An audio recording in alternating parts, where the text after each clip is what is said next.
So welcome to a new Game Stuff episode. It's a brand new year, and I picked up a bunch of things before the year was over, and I really wanted to show them today. Some really interesting items, especially for very old school retro gamers. Some real crazy gems in here.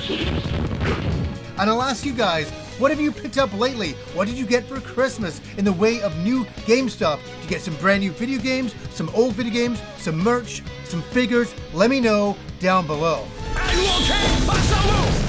Now my first game is two games. Yes, I had to pick up two copies of this. And that is for Marvel vs. Capcom Fighting Collection Arcade Classics. Now I did a review on this last year,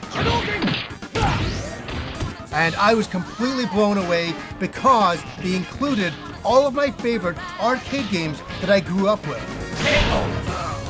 We had X-Men on there, The Punisher was even included. Marvel's superheroes. Shield Flash. X-Men vs. Street Fighter. Royal Flash. Marvel vs. Capcom. Marvel vs. Capcom 2.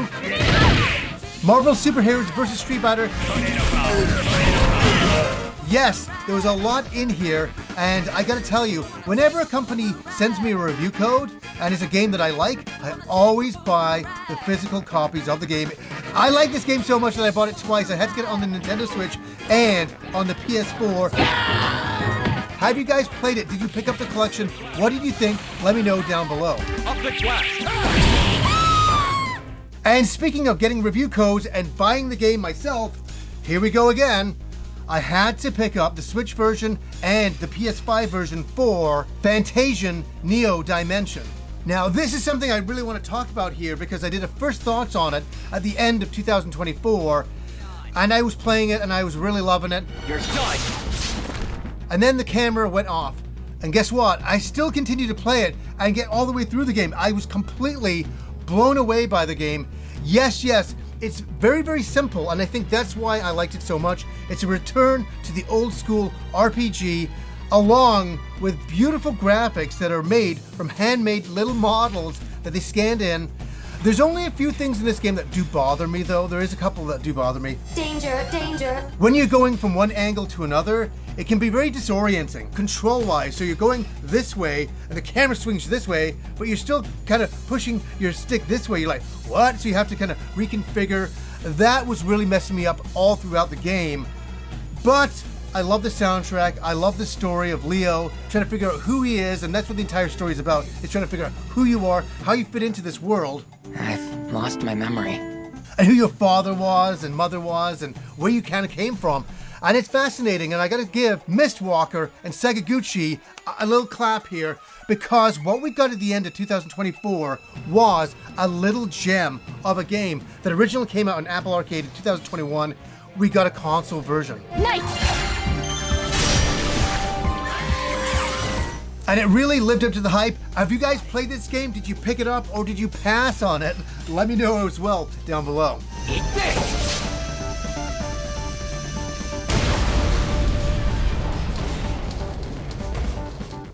One game that me and Kim finished last year at the end of 2024 as well was a game that I went in and reviewed, and I loved it. We loved it. We loved this game. And we played it many times before in many different versions, and that was for Dragon Quest III HD 2D Remake. And here is the special edition right here, and very thrilled to get this. Oh my goodness, look at this with all of the characters here. Yeah, this is really great stuff. I love this special edition, and I had to show it off because big fan of Dragon Quest III. Did it live up to the hype? Oh yes, it did. It really, really did. It's a return as well to old school gaming, and I loved it. And I know there's a couple of people out there that reviewed the game, and they didn't like the old school combat of it all. And I was like, that's what it is. It's an old school game remade. Take this. They're not going to remake the combat, and nor would I want them to. My only thing was, I wish the characters were bigger on the screen, some of the monsters that you fight, but that was a small nitpick. I mean, the game was really fun and very challenging, for sure. Yeah, you can play on the easy mode, but absolutely, finding the right spots to grind, fighting metal slimes, this game was a triumph, and I'm really looking forward to parts 1 and 2.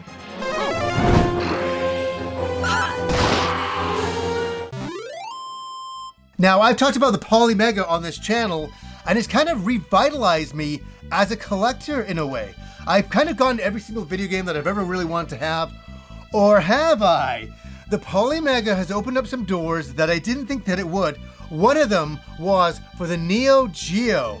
Yes, and I've been collecting Neo Geo CD games, and it's been a lot of fun doing that and revisiting some older games, and here's a couple that I really want to talk about here. Here is the first one, and here it is, Cross Swords. Now, this was originally released in arcade, and then was released on the home console, AES. So I want to say that I never played this in an arcade or anything like that. I think I walked past it one time, and I was like, oh, that looks really cool. There's a lot of people around it. But I did get to play it finally, and I was trying to think of the year. I think it was like 2005 or 2006. I had this emulation box, and my friend Andrew was staying with me for a couple of weeks, and he was like, we gotta finish a Neo Geo game every night. That was his thing. And I remember this one night, I think it was just after New Year's or something like that, and I felt really hungover, and I was like, oh, Andrew, no, I'm really not in the mood tonight. He's like, no, we gotta do it. We have to do it. And I'm like, no, I don't think so. And so we picked Cross Swords. Now, I want to talk about this game because it's really kind of fascinating. It's first person, kind of scrolling, right? Because you didn't have 3D back then. Not the same way they would get, years later. And so it's kind of scrolling, and everything was hand-drawn pixels. And it looks really cool, like when townspeople come running up to you and they're talking to you. That was the closest thing that we had to virtual reality back then, and I was kind of mesmerized by that. I really liked that idea of big characters on the screen talking. I thought it was cool. And then you'd get into the meat and potatoes of the game, which was combat. And it's just hacking, slashing, that's all it really is. Fighting wave after wave of monsters and giant mice that look like cyber mice. It's very, very strange stuff. But very fitting and created its own unique world. And you can play as 2 players. And so me and Andrew played this game all night. And I gotta say, it was making me mentally ill at the end. And you'd be like, what? How? Because it's just wave after wave of the same enemies and the same music.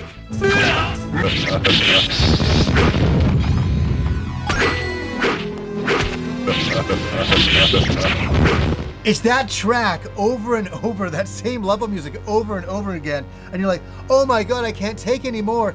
And just as I thought we were near the end of the game, there was more levels and more levels and more recycled characters and monsters again and again and again with different colors. And I'm like, I can't do this. And Andrew's like, I felt like we were on this great struggle. And he's like, we can do this. And I'm like, Andrew, I can't do this anymore. I can't. And we finally finished Cross Swords. And so I always have a very, very kind of funny memory of it.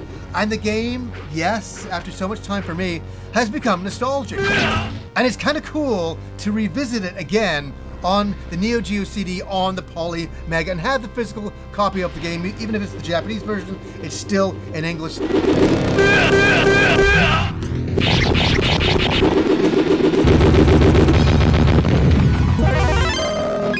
A lot of nostalgia here, which links into my next game. A game that I've never played. It's right here. Game I've never played. I never saw it in the arcades. I've never even seen any gameplay. I've never gone online to check it out. And so this was really a fun little moment for me in the afternoon, getting to play Cross Swords 2. Yes, they actually created a Cross Swords 2. And how is it? Does it hold up to the magic and wonder of the first Cross Swords? Yes, it does. I will say that much. I will say that the graphics are a lot better. You can pick 3 different characters. And I gotta say that, yeah, some of the monsters are better, some of the animation is better. I really like this game a lot more than the first game. But you know what? They go hand in hand, and they're part of a different time. I honestly think it's like 1994 and 1995.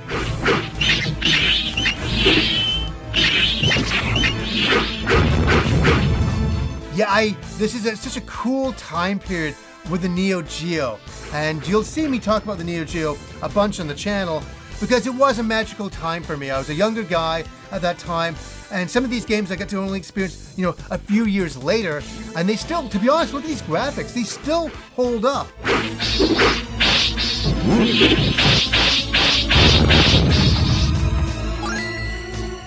Okay, a couple of Switch games showed up. SBC Chaos right here. SNK versus Capcom. What is this game all about? Well, this was an arcade game that came out back in the day. It was ported to other systems. I think we got an Xbox version of it, and we finally got it released in 2024, and we got a physical copy. And I was really thrilled to get this. Now, we have to say something about this game. I did play it back in the day in the arcade. It's not a great fighting game by any stretch of the imagination. It's not good. And a lot of people will always say that, but yet people are nostalgic about it. It's another, SNK versus Capcom game, but done by the SNK guys, right? So, had Capcom versus SNK, that was done by the Capcom guys. So, this is kind of an interesting mix. There's some different characters thrown in from Capcom's history and SNK's history. And how does it come together? The controls are a bit off. Everything's just a little bit off. And it's one of these weird fighting oddities that I absolutely had to pick up because I didn't have a copy of it. And I'm like, you know what? I'll just pick it up this way. Just a little bit of weird fun looking back on a strange fighting game from a different era. Good right. Good right. Running. Running. Second move.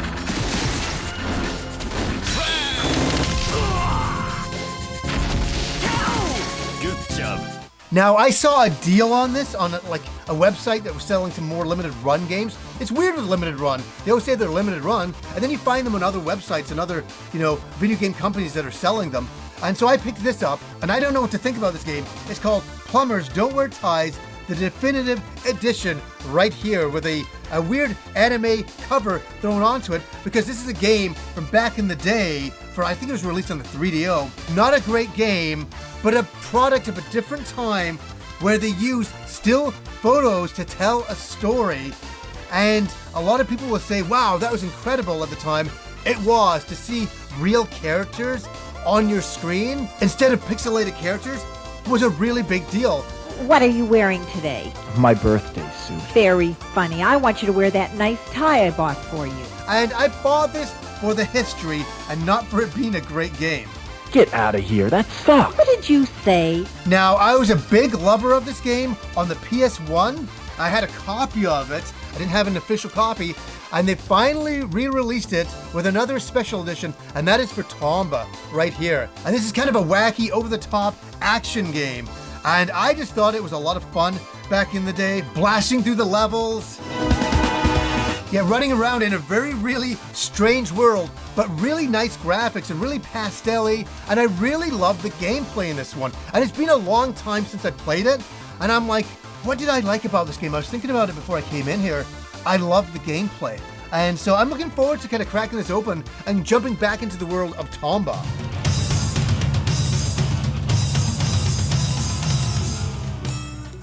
Now, I originally picked this up back on the Xbox 360 when it was originally released. It also came out on PS3, and that is for Lollipop Chainsaw. And this is called Repop. This is kind of a remastered version of it with a bit of censoring going on in there, like the modern era loves to do. But here we are again with this game. I even have the press kit that I bought right here. I don't know if you can see it right up here.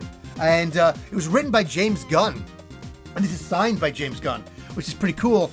And I liked this game quite a lot back in the day. It's very, very simple gameplay. It's just this cheerleader running around with a chainsaw, and she gets to wear some pretty cool outfits and stuff like that. You know what? It was a fun game back then, and I really liked it. I'm gonna F you up! Would they ever make a game like this again? I don't know, and I think that they should because I really enjoyed it. I'd love to see a sequel to this game, and so I absolutely had to step up and buy a physical copy of it to support it. And yeah, this is a lot of fun running around killing zombies back then with your chainsaw and just over-the-top action. Now, this was an oddity to me. I had to pick this up, and am I pronouncing this right? Toho Spell Carnival. I know the Spell Carnival I'm gonna write, but Toho, I don't know if I'm pronouncing it right. But my gosh, when I saw what this game was, I'm like, this is completely insane. It's so Japanese. It's a shooter, it's a bullet hell shooter, and a strategy kind of RPG. I'm like, what the heck is this? And it was kind of fascinating to me with all the girl characters and how you can kind of weave through all those bullets and projectiles being shot at you. Over the top, and I really just want to see what this game is really all about. It's just one of these ones that's so unusually Japanese and fascinating. It's the kind of game that I used to be able to see in arcades here in Vancouver, in a place by us called Richmond. They would have kind of wacky, unusual style games like this, and that's what this reminded me of, and so I absolutely had to grab it. Now, at the end of last year, everybody was going crazy, buying the PlayStation Pro, trying to get the 30th anniversary version. It was mass hysteria, and it was wild. There was only one thing that I wanted to pick up, and I didn't quite get it, but I did. I got a 30th anniversary PlayStation controller here, and I gotta say something here. I was really lucky to get this. I got it off Best Buy. They sold out instantaneously. And why is this not the one that I wanted? I wanted the Edge one with the black etching right here on the controller. And that's the one I wanted to get. That one was impossible to find. And now it's going for such outrageous prices. I mean, like, it's selling in Vancouver here for about $400 to $450 on Facebook Marketplace. And I'm like, that's insane. But you know what? I was really happy to get a 30th anniversary controller because the 30th anniversary of the PlayStation really meant something to me because I was there, Gandalf. I was there, 8,000, 10,000, 1 million years ago when the PlayStation was originally launched, and it really meant a lot to my formative youth, playing video games and discovering a lot of brand new franchises on that console. And yeah, I just love that controller and those colors. PlayStation. Okay, this is the most interesting item in this new Game Stuff episode. It is, and all of those were incredible items. But this item is something that I couldn't believe that I picked up. I got it for a rather reasonable price, and for any old schoolers out there that used to collect magazines, I got the king of all magazines, and it's not Nintendo Power. It's not Nintendo Power issue 1. Everybody would probably say that. It's a number 1 of another issue, and it's not EGM. It's not anything like that. It's for, I'm so happy to get this, Die Hard Game Fan. The very first issue, Volume 1, Issue 1. And this magazine meant so much to me growing up. I would ride my skateboard over to my local Save On Foods every Sunday, and there'd be brand new video game magazines. But this was the one. This and EGM were the ones that I look forward to the most. And to see the first issue go up for sale on eBay, I was like, this is my youth. And I pretty much have almost a full collection of the Die Hard Game Fan magazines from buying it back in the day. And sitting there smoking back in my basement, just flipping through every single page, looking at all the import games that are coming out. This was my internet before there was the internet. And if you could hold the internet in your hands back then, this would be it. It would be Die Hard Game Fan magazine, and really thrilled about that. I should also say that there was a Kickstarter for a big book based on EGM, and I was really happy. They reached out to me, and I wrote a bunch of pages of what it was like to collect and read video game magazines back then in the 90s. The EGM Compendium. I went into really in depth telling my stories and what it meant to me. So that will be included in that book. I didn't get paid for it or anything like that. I didn't want to. I just wanted to be a part of it. I was really happy they asked, and I got to share my memories in that book. And for EGM, which is another milestone magazine that came out back then. And yeah, really happy to get Die Hard Game Fan, Volume 1, Issue 1, October 1992. Unbelievable. Okay, a little bit of music and books, and we're out of here. And I tell ya, I had to pick this up. How could I be me and not get this? Look at this. The Shin Megami Tensei 5 vinyl soundtrack right here with some beautiful artwork on the front and some beautiful artwork on the back here. One of my favorite soundtracks. It's like, can you believe it's been quite a few years since the game came out? And I'm still thinking about that music. Isn't that wild? I'm still thinking about that music. The game was that good.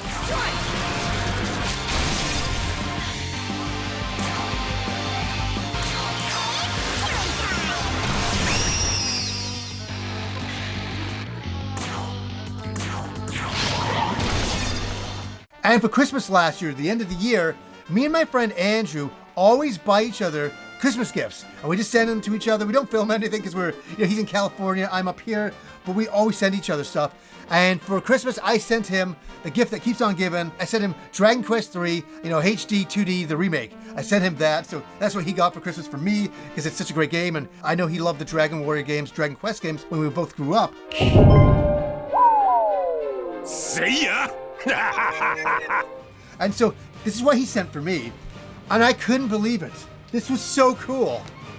Nausicaa of the Valley of the Wind by Miyazaki, the original manga.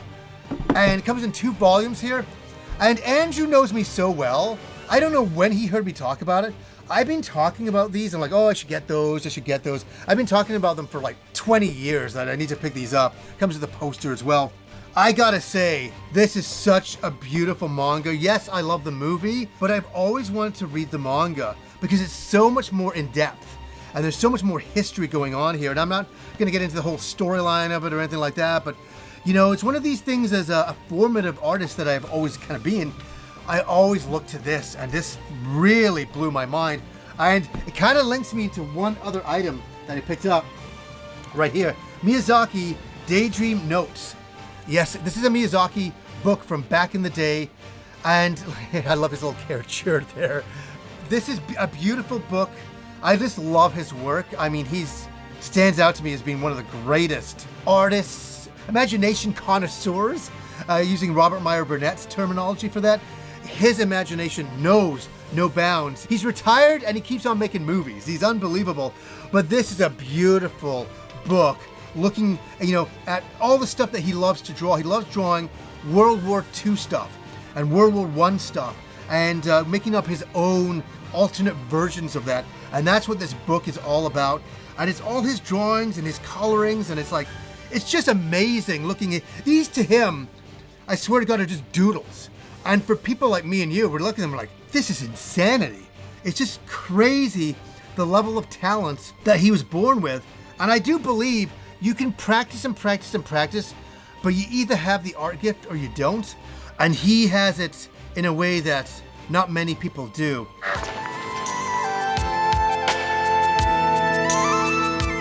Yeah, so I want to say thank you to Andrew for giving me the Nausicaa of the Valley of the Wind books. It's such a thoughtful present. And that brings us to the end of this new Game Stuff episode. And what an episode it was. Like, looking back at some of those items there, just absolutely crazy. I will ask you guys, what did you pick up in the way of new Game Stuff? What have you picked up recently, or did you get for Christmas? Was it a new book? Was it a new game, or an older game? Let me know down below. So anyways, guys, until next time.